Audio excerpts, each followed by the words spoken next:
प्रिय विद्यार्थियों, नमस्कार। मैं मनीष शंकर तिवारी। आज हम सामाजिक विज्ञान विषय के अंतर्गत पढ़ने जा रहे हैं भारत में राष्ट्रीय जागृति और राजनीतिक संगठनों की स्थापना। जैसा कि आप लोग पिछले अध्याय में पढ़ चुके हैं कि 1857 का प्रथम स्वतंत्रता संग्राम, जिसमें पहली बार भारतीयों ने अंग्रेजों के विरुद्ध सशस्त्र संघर्ष किया था। हालांकि इस संघर्ष में हम भारतीयों को असफलता हाथ आई थी, जिसकी वजह से सारे देश में नैराश्य का माहौल था, वातावरण में निराशा फैली हुई थी। हालांकि यह स्थिति बहुत ज़्यादा दिन तक रहने वाली नहीं थी। 1858 के बाद भारत में जो जागृति पैदा हुई अपने राष्ट्र के प्रति, वह विशुद्ध रूप से भारतीय भावना थी। हम इसको भारतीय भावना क्यों कह रहे हैं? क्योंकि 1857 के पहले अंग्रेजों के विरुद्ध लड़ने वाले भारतीय नहीं थे। झांसी की रानी थी, अवध की बेगम थी, बिठूर के नाना साहब थे, मद्रास की जनता थी। इस तरह से अलग अलग रियासतों के लोग अथवा अलग अलग वर्गों के लोग अंग्रेजों से संघर्ष कर रहे थे। लेकिन 1858 के बाद अंग्रेजों के खिलाफ जो माहौल बना वह भारतीय माहौल बना। वहाँ पर कोई बुंदेलखंडी नहीं रहा, कोई महाकौशल का नहीं रहा, कोई मद्रासी नहीं रहा, कोई बॉम्बे का नहीं रहा, सारे के सारे भारतीय हो गए। जब पूरे देश में निराशा का माहौल था, तब भारतीयों को यह महसूस हुआ कि हमको स्वयं को अपनी नींद से जागना होगा। हमारे आत्मविश्वास को, हमारे स्वाभिमान को, हमारे साहस को स्वयं जागृत करना होगा। तभी हम हासिल कर सकते हैं हमारी स्वतंत्रता का लक्ष्य। तो आप लोगों को बता दें कि भारत में राष्ट्रीय जागृति के बहुत सारे कारण थे, जिनमें प्रमुख कारण थे राजनीतिक कारण, सामाजिक एवं धार्मिक कारण, पाश्चात्य विचारों का प्रभाव, समकालीन विश्व में होने वाले आंदोलन, भारतीय समाचार पत्र एवं पत्रिकाएं। ये सारे कारण थे जिनसे भारतीयों में राष्ट्रीय जागृति की भावना उत्पन्न हुई। अब इसके बाद में इस भावना को जागृत करने और इस भावना के प्रचार प्रसार के लिए लोगों को राजनीतिक संगठनों की ज़रूरत महसूस हुई। तो सबसे पहले भारत के कुछ शिक्षित वर्ग के लोगों ने राजनीतिक संगठनों की स्थापना का कार्य आरंभ किया। पूना सार्वजनिक महासभा गोविंद महादेव रानाडे द्वारा 1870 में स्थापित की गई। 1875 में इंडियन लीग और 1884 में मद्रास महाजन सभा जैसे राजनीतिक संगठन स्थापित किए गए।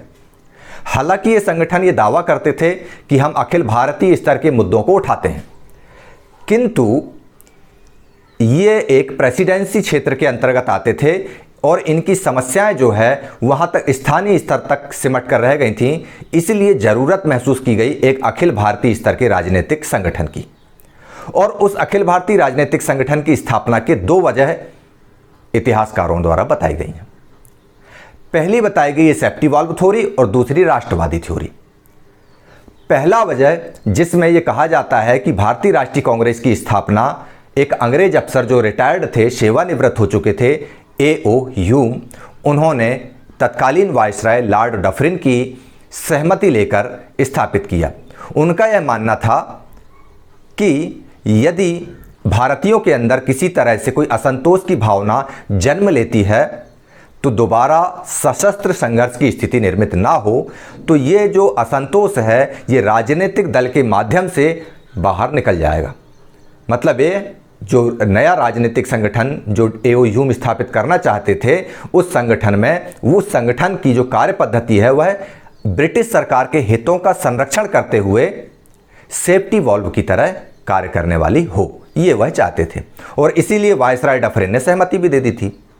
तत्कालीन जो राष्ट्रवादी थे, जो उदारवादी विचारधारा के लोग थे, उनका यह मानना था कि 1857 की क्रांति हम लोग हारे बैठे हैं। ऐसी स्थिति में भारत के लोग इतने सक्षम नहीं हैं कि वे कोई जन आंदोलन खड़ा कर सकें या हिंसा के रास्ते को अपना सकें। और यदि वे अपने स्तर पर कोई गतिविधि आरंभ करते भी हैं तो उसको ब्रिटिश शासन के द्वारा कोई सहयोग नहीं मिलेगा। अतः उन्होंने ये स्वीकार कर लिया कि चलिए ठीक है, अंग्रेजों की मदद से ही सही, कम से कम भारतीयों की बात रखने के लिए एक मंच तो तैयार हो रहा है। और इस तरह से तैयार हो गया एक मंच सन 1885 में, जिसका नाम रखा गया भारतीय राष्ट्रीय कांग्रेस। इसी भारतीय राष्ट्रीय कांग्रेस में अलग अलग विचारधारा के लोगों का प्रतिनिधित्व रहा। तो आज हम पढ़ने जा रहे हैं इसी के अंतर्गत भारत में राष्ट्रवाद का विकास और उदारवादी राष्ट्रीय विचारधारा। तो चलिए हम देखते हैं आगे। तो चलिए हम आरंभ करते हैं। भारतीय राष्ट्रीय कांग्रेस की स्थापना के उपरांत इसके प्रथम अधिवेशन में सभी जातियों, संप्रदायों और वर्गों के प्रतिनिधि सम्मिलित हुए। लोकमान्य तिलक के आगमन के पश्चात यह संस्था जनसाधारण के निकट आई और महात्मा गांधी के काल में इसका राष्ट्रव्यापी स्वरूप बना। तो आप लोगों की समझ में ये आ गया होगा कि 1885 ईस्वी में जब भारतीय राष्ट्रीय कांग्रेस की स्थापना हुई और इसका पहला अधिवेशन हुआ तो इसमें भारत देश के सभी जाति, सभी धर्म और सभी वर्गों के प्रतिनिधि शामिल हुए। इसके बाद जब भारतीय राष्ट्रीय कांग्रेस में लोकमान्य तिलक अर्थात बाल गंगाधर तिलक जब जुड़ गए तब जनता की आवाज़ यह दल बन गया और महात्मा गांधी के जुड़ने के बाद तो इसका स्वरूप राष्ट्रव्यापी हो गया। भारत में राष्ट्रवाद का विकास विभिन्न चरणों में हुआ। समय के साथ साथ कांग्रेस की रीति और नीति में भी परिवर्तन होता गया। कांग्रेस की विचारधारा से भिन्न विचारधाराएं भी इसमें पल्लवित एवं पुष्पित हुईं। प्रारंभिक वर्षों में कांग्रेस का स्वरूप क्या था, कैसा था, यह किस तरह से कार्य करती थी, इस अध्याय में हम यही सब समझने का प्रयास करने जा रहे हैं। जैसा कि आप चित्र में देख पा रहे हैं कि सन 1885 ईस्वी में कांग्रेस की स्थापना हो गई थी और इससे लेकर के 1905 तक का जो समय आप चित्र में देख पा रहे हैं यहाँ पर, यह समय ये उदार राष्ट्रवाद का कहलाता है। तो आज हम यही पढ़ने जा रहे हैं कि उदार राष्ट्रवादी विचारधारा क्या थी। भारतीय स्वतंत्रता आंदोलन के इतिहास में सन 1885 से सन 1905 ईस्वी तक का समय जो है वह उदारवादी युग के नाम से जाना जाता है। इस समय भारतीय राष्ट्रीय कांग्रेस की बागडोर उदारवादी नेताओं के हाथ में थी। इसे उदारवादी युग क्यों कहा जाता है? क्योंकि इस समय इस दल का नेतृत्व जो लोग कर रहे थे, इस राजनीतिक संगठन का नेतृत्व जो लोग कर रहे थे, वह उदारवादी विचारधारा के लोग थे। इन उदारवादी नेताओं में प्रमुख कौन कौन थे उसे हम देखेंगे। तो पहले थे व्योमेश चंद्र बनर्जी, दादा भाई नौरोजी, सुरेंद्र नाथ बनर्जी, फिरोज शाह मेहता, गोपाल कृष्ण गोखले, रास बिहारी बोस और महादेव गोविंद रानाडे आदि ये प्रमुख नेता थे जो 1885 से 1905 तक भारतीय राष्ट्रीय कांग्रेस संगठन का नेतृत्व कर रहे थे। ये लोग उदारवादी राजनीति में विश्वास रखते थे तथा प्रत्येक उद्देश्य को क्रमिक तथा संवैधानिक तरीकों से प्राप्त करना चाहते थे। उस दिशा में ये लोग क्या करते थे कि क्रमबद्ध रूप से आगे बढ़ने की ये कोशिश करते, प्रार्थना पत्र, स्मृति पत्र एवं प्रतिनिधि मंडलों के माध्यम से, जिसे हम आगे देखेंगे। उदारवादियों की कार्यप्रणाली।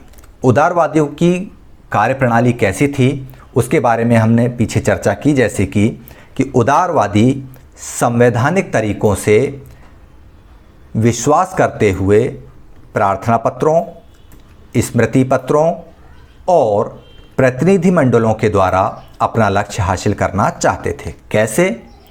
उदारवादी विचारधारा के नेता लोग अपनी समस्याओं को लेकर के एक आवेदन पत्र तैयार करते जिसमें सभी समस्याओं का जिक्र होता। उस आवेदन पत्र को हम बोलते हैं प्रार्थना पत्र। उस प्रार्थना पत्र को संबंधित अधिकारी के समक्ष प्रेषित किया जाता या प्रस्तुत किया जाता। जब उस समस्या पर आधारित उस प्रार्थना पत्र पर कोई विचार संबंधित अधिकारी के द्वारा नहीं किया जाता तो उस समस्या को पुनः उस आवेदन पत्र या प्रार्थना पत्र के आधार पर पुनः एक पत्र तैयार किया जाता जिसे हम बोलते हैं स्मृति पत्र, मेमोरेंडम। उसमें यह लिखा जाता कि आपको पूर्व में प्रेषित पत्र में निम्नलिखित समस्याओं एवं मांगों पर ध्यान आकृष्ट कराया गया था, किंतु आपके द्वारा उसे संज्ञान में नहीं लिया गया। अतः पुनः आपको इस स्मृति पत्र के माध्यम से स्मृति में लाया जा रहा है कि उन समस्याओं एवं मांगों का निराकरण करने की कृपा करें। इसके बावजूद भी यदि उदारवादियों के प्रार्थना पत्रों एवं स्मृति पत्रों पर भी सरकार द्वारा, तत्कालीन सरकार थी ब्रिटिश सरकार, उस ब्रिटिश सरकार के द्वारा जब ध्यान नहीं दिया जाता था, तब ये उदारवादी अपना प्रतिनिधि मंडल बनाकर संबंधित अधिकारी से या ब्रिटिश सरकार के सक्षम अधिकारी के समक्ष उपस्थित होते और उन प्रार्थना पत्रों तथा स्मृति पत्रों में दी गई समस्याओं एवं मांगों का जिक्र करते। तो इस तरह से ये लोग संवैधानिक तरीकों से प्रार्थना पत्रों, स्मृति पत्रों एवं प्रतिनिधि मंडलों के माध्यम से आगे बढ़ते थे। इन्होंने इंग्लैंड की जनता और वहाँ के राजनीतिज्ञों को प्रभावित करने के लिए अपना प्रतिनिधि मंडल भी भेजा। एक प्रतिनिधि मंडल इंग्लैंड गया और वहाँ पर इन प्रार्थना पत्रों, स्मृति पत्रों इत्यादि में जो जिक्र की गई समस्याएं थीं, उनके बारे में वहाँ के लोगों को अवगत कराया। उनको बताया कि ब्रिटिश की जो सरकार है, इंग्लैंड की जो सरकार है और अफसर हैं, वे भारतीयों के प्रति दोयम दर्जे का रवैया अपनाए हुए हैं। इसके अलावा इंग्लैंड की जनता को भारतीय समस्याओं से अवगत कराने के लिए लंदन से इंडिया नाम का एक समाचार पत्र भी प्रकाशित किया। यह समाचार पत्र अंग्रेजी भाषा में प्रकाशित किया गया था। इसके अलावा उदारवादी प्रतिवर्ष अधिवेशनों में अपनी मांगों का प्रस्ताव पारित करते और उन मांगों के औचित्य को समझाने का प्रयास करते। होता क्या था कि जो उदारवादी नेता थे वे साल में एक बार किसी एक जगह पर एकत्र होते और जिसे हम उस संगठन का अधिवेशन भी कहते हैं। तो भारतीय राष्ट्रीय कांग्रेस के जो उदारवादी विचारधारा के नेतृत्व के लोग थे, वे एक जगह इकट्ठे होते और साल भर की अपनी समस्याएं, अपनी मांगों का एक प्रारूप तैयार करते। उस प्रारूप को वहाँ पर उस संगठन की सभा में पारित करते, उस प्रस्ताव को, और जनता को और अफसरों को, ब्रिटिश सरकार के अफसरों को, सक्षम अधिकारियों को ये बताने की कोशिश करते कि हमारी जो ये मांग है यह क्यों ज़रूरी है, इसके पूरा होने पर भारतीयों को क्या अधिकार प्राप्त हो जाएंगे।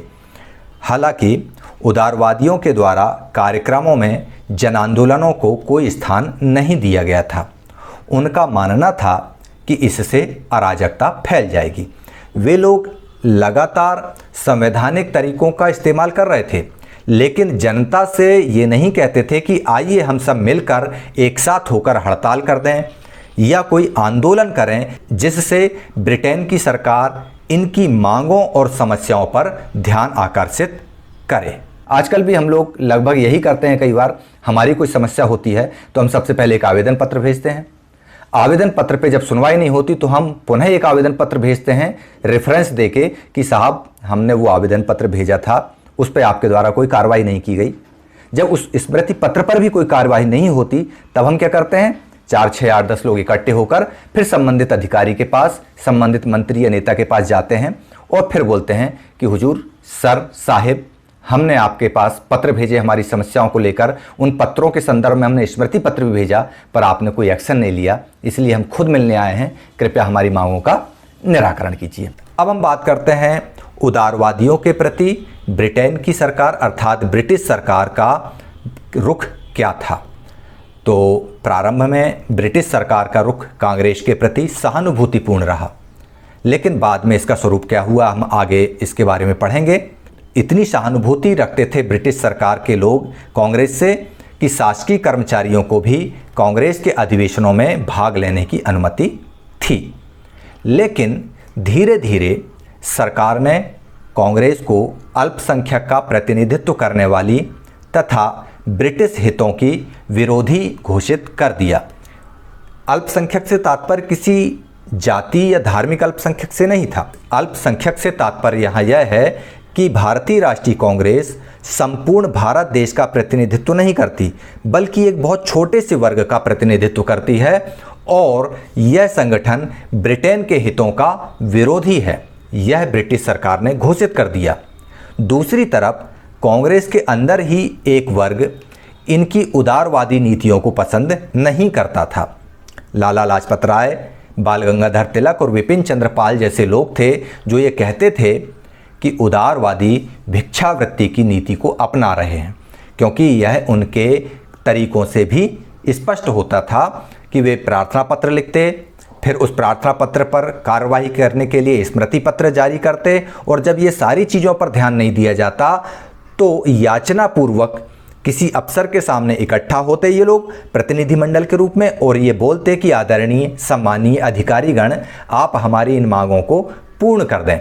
इसके बावजूद भी ब्रिटिश सरकार के अफसर जो भारत में थे वे इनकी मांगों पर ध्यान भी नहीं देते, और धीरे धीरे उदारवादियों का भ्रम भी ब्रिटिश सरकार द्वारा ध्यान न देने पर टूटने लगा। इसके बाद क्या हुआ? कांग्रेस के प्रारंभिक काल में स्वतंत्रता की मांग नहीं की गई, केवल भारतीयों के लिए कुछ रियायतें ही मांगी गईं। 19वीं सदी के अंतिम दशक में तिलक ने स्वराज शब्द का प्रयोग किया। जैसा कि आप लोगों को समझ में आ रहा होगा कि ये जो उदारवादी नेता थे ये याचना, प्रार्थना पत्र, स्मृति पत्र और प्रतिनिधि मंडलों के माध्यम से जाते और ये बोलते कि हमको ये जाति और स्वराज शब्द का प्रयोग कभी करते ही नहीं थे, ना ही ये स्वतंत्रता की मांग करते थे। ये केवल ये चाहते थे कि राज आप करते रहो, हम भारतीयों को भी हमारी योग्यता के अनुसार कुछ रियायतें दे दो, कुछ हमको अधिकार दे दो, जिससे हम भी हमारी योग्यता अनुसार रह सकें, हम कार्य कर सकें।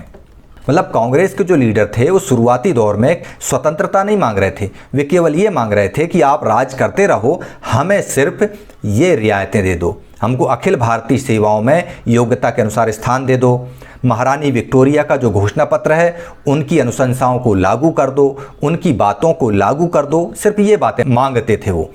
पहली बार बाल गंगाधर तिलक ने स्वराज शब्द का प्रयोग किया था।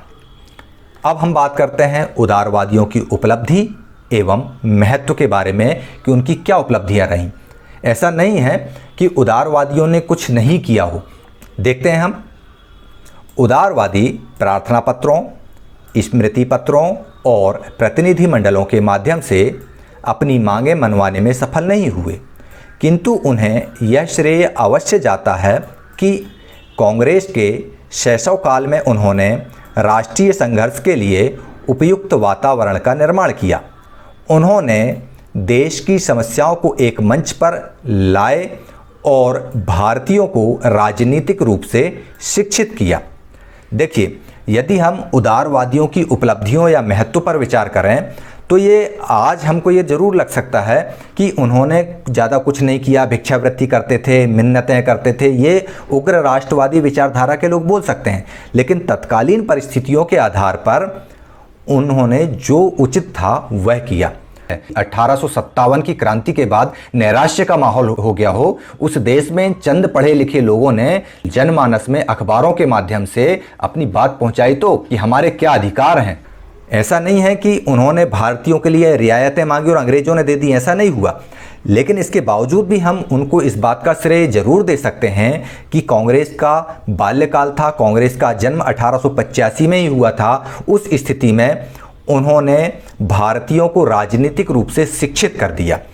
उनको यह बताने में सफल हुए कि ब्रिटिश अफसर या ब्रिटिश सरकार किस तरह से भारतीयों का शोषण कर रही है, उनको आर्थिक रूप से भी गुलाम बनाए हुए हैं, मानसिक रूप से भी गुलाम बनाए हुए हैं।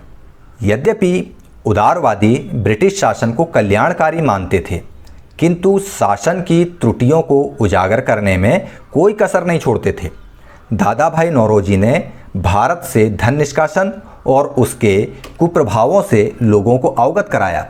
दादा भाई नौरोजी ने कहा, भारत से इंग्लैंड धन का निष्कासन सभी बुराइयों की बुराई है। It's the evil of evils. ये जैसा कि आप देख पा रहे हैं, आप समझ पा रहे हैं, उदारवादी जो है ब्रिटिश शासन को कल्याणकारी मानते थे, लेकिन इसके बावजूद भी उसमें अगर कोई त्रुटियां हो जाएं, ब्रिटिश शासन के द्वारा कोई गलतियां कर दी जाएं तो उस चीज़ को वे उजागर करने में कोई कोताही नहीं बरतते थे। दादा भाई नौरोजी जो हैं वे हाउस ऑफ कॉमन्स के भी सदस्य रह चुके हैं, इंग्लैंड की संसद के भी सदस्य रह चुके थे और वे एक कपास के व्यापारी भी होते थे। इसके बावजूद भी उन्होंने भारत से इंग्लैंड धन निष्कासन को सभी बुराइयों की जड़ के रूप में स्वीकार किया। उदारवादियों के प्रभाव के कारण ही ब्रिटिश सरकार ने 1892 का अधिनियम पारित करके भारतीयों को परिषदों में शामिल होने का मार्ग खोला। मतलब केवल एक मांग उन्होंने मान ली, इंडियन काउंसिल एक्ट ऑफ 1892, और उसके माध्यम से भारतीयों को जो प्रांतीय परिषदें हुआ करती थीं उनमें शामिल होने की बात स्वीकार कर ली। अब हम देखते हैं उदारवादी कांग्रेस की प्रमुख मांगों के बारे में कि उन्होंने कौन कौन सी प्रमुख मांगें हैं जो मांगी थी। भारतीय राष्ट्रीय कांग्रेस के अधिवेशनों एवं अन्य अवसरों पर उदारवादियों ने जो मांगें प्रस्तुत की उनमें प्रमुख मांगें निम्नलिखित हैं। पहला, प्रांतीय तथा केंद्रीय विधानसभाओं में निर्वाचित सदस्यों की संख्या में वृद्धि की जाए।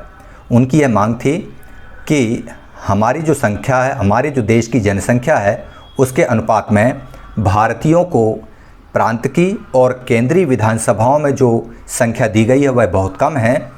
जनसंख्या के अनुपात में हमारी संख्या, निर्वाचित सदस्यों की संख्या में बढ़ोतरी की जाए। इसके बाद इनकी दूसरी प्रमुख मांग थी प्रशासनिक सेवाओं का भारतीयकरण किया जाए। ICS के जो एग्ज़ाम हुआ करते थे, जो परीक्षाएं हुआ करती थीं, उनमें ब्रिटेन के जो नागरिक थे, यूरोप के जो नागरिक थे, वे पास हो जाते तो उनको सेवा करने का अवसर दिया जाता था, किंतु भारत के नागरिक जैसे अरविंद घोष हैं, सुरेंद्रनाथ बनर्जी हैं, ये लोग सेवाओं की कठिन परीक्षाओं को पास करते, उत्तीर्ण करते, इसके बावजूद भी कोई ना कोई आरोप लगाकर या किसी भी प्रकार की कमी दर्शाकर इन भारतीयों को उन सेवाओं से अयोग्य घोषित कर दिया जाता था। तो उदारवादी कांग्रेस के जो नेता थे उनकी ये मांग थी कि इन प्रशासनिक सेवाओं का भारतीयकरण किया जाए ताकि इसमें अधिक से अधिक योग्य भारतीय युवकों की नियुक्ति हो सके। अगली प्रमुख मांग थी सेना के खर्चों में कमी की जाए। ब्रिटेन के द्वारा जो भी सेना रखी गई थी उसका पूरा खर्च भारतीयों पर डाला जा रहा था। तो ये मांग की जा रही थी कि जो सेना का खर्च है, शांति काल में सेना के खर्चों में कमी की जाए ताकि उसका बोझ भारतीयों पर ना पड़े।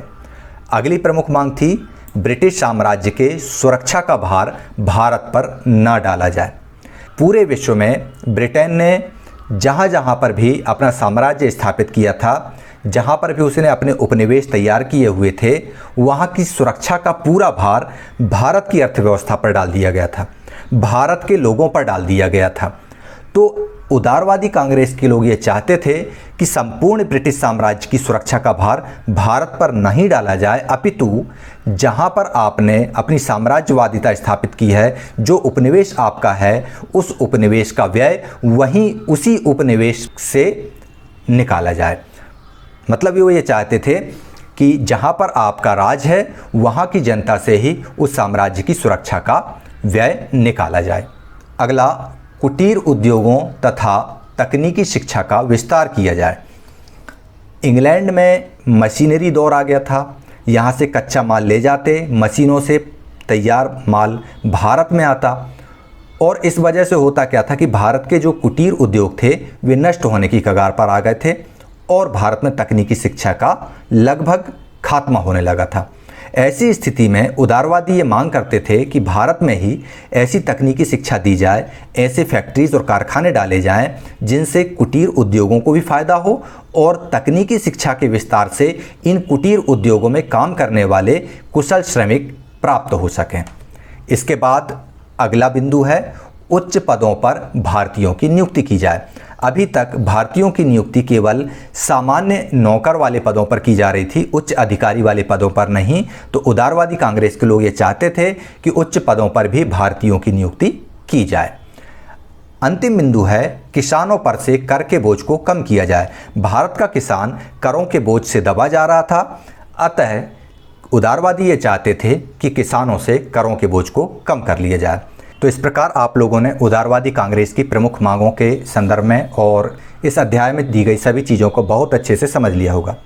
यदि किसी विषय वस्तु पर आपको कोई संशय रहे या समझने में कोई कठिनाई हो तो आप अपने कक्षा शिक्षक से, अपने विषय शिक्षक से इस संबंध में चर्चा अवश्य करें। धन्यवाद। और इन प्रमुख प्रश्नों को अपनी उत्तर पुस्तिका में हल करके रखें। पहला प्रश्न, 1885 से 1905 तक का समय क्या कहलाता है? प्रश्न क्रमांक 2, प्रमुख उदारवादी नेताओं के नाम लिखिए। प्रश्न क्रमांक 3, सबसे पहले स्वराज शब्द का प्रयोग किसने किया? प्रश्न क्रमांक 4, उदारवादी अपनी मांगों को मनवाने के लिए कौन से तरीके प्रयोग में लाते थे? और अंतिम प्रश्न है, उदारवादियों की प्रमुख मांगें क्या क्या थीं? तो धन्यवाद। आप सभी लोग अपने घर पर रहिए, सुरक्षित रहिए और देखते रहिए ई क्लासेस बाय मनीष सर। और हम चलते हैं नए विषय वस्तु की तैयारी के लिए। जय हिंद।